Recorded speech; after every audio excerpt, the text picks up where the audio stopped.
السلام علیکم۔ یہ ایک ایسا ایمان افروز واقعہ ہے کہ جس میں ایک ایسی عورت کا ذکر ہوا ہے کہ جس کے بارے میں آج کل کے لوگ بات کرنا بھی گوارا نہیں کرتے، اور ان کو ہدایت کا راستہ دکھانا تو بہت دور کی بات ہے۔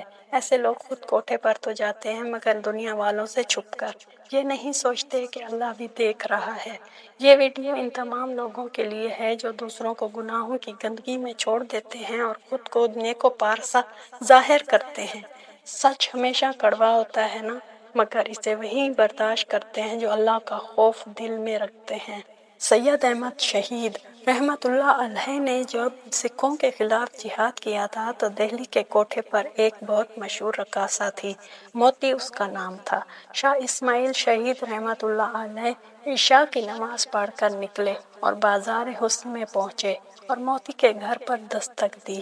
وہاں سے ان کو خیرات دی جانے لگی تو انہوں نے کہا، فقیر پہلے صدا لگاتا ہے پھر خیرات لیتا ہے، تم میری صدا سن لو۔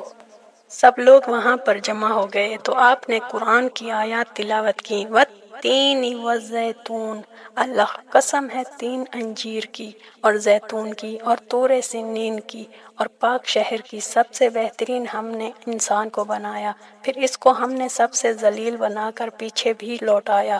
سب سے بہترین اور سب سے ذلیل کی تشریح بیان کرنی شروع کی تو موتی کی آنکھوں سے آنسو نکلنے لگے، اور ان آنسوؤں سے اس کی پچھلی زندگی کے سب داغ اللہ تعالیٰ نے دھو دیے، اور اس نے توبہ کی اور کہا میں ساتھ جاؤں گی۔ اس کا نکاح ایک شخص کے ساتھ کرایا گیا اور پھر وہ مجاہدین کے لیے آٹا پیستی تھی اور مجاہدین کی خدمت کرتے ہوئے شہید ہو گئی۔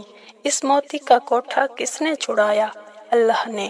وہ کون سی حلاوت تھی؟ لذت تھی، وہ قرآن کی حلاوت تھی۔ کاش ہم اس مٹھاس سے باخبر ہو جائیں۔ اللہ نور السماوات والارض، اللہ ہی کا نور ہے کائنات میں، اس بات کو سمجھ جائیں۔ اللہ کی قسم، اللہ کہتا ہے کہ جو شخص آنکھوں کے پردے حرام سے گرا لیتا ہے، اللہ اسے چپے چپے پر اپنا نور دکھاتا ہے۔ کائنات کا ہر ایک ذرہ اللہ کی تسبیح پڑھ رہا ہے، سبحان اللہ۔ اور اللہ کی قسم، اللہ سناتا ہے، اور جو اپنے کانوں کو گانے بجانے سے محفوظ کر لیتا ہے، اللہ اس سے سناتا ہے۔ جس کی آنکھوں نے حرام دیکھنا چھوڑا، جس کے کانوں نے حرام سننا چھوڑا، اللہ اس کو دنیا ہی میں دکھا دیتا ہے۔ اللہ پر ایمان لاؤ، سب کچھ اللہ ہی کے ہاتھ میں ہے۔ اللہ کہہ رہا ہے، میرے حکموں پر تجارت کرو، میں تمہاری تجارت کے منافع کی گارنٹی دیتا ہوں۔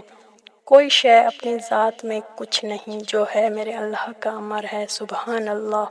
ایسے تمام مجاہدین اسلام کے پیکر اور تمام مسلمانوں کو راہ ہدایت دکھانے والوں کو دل سے ہمارا سلام ہے۔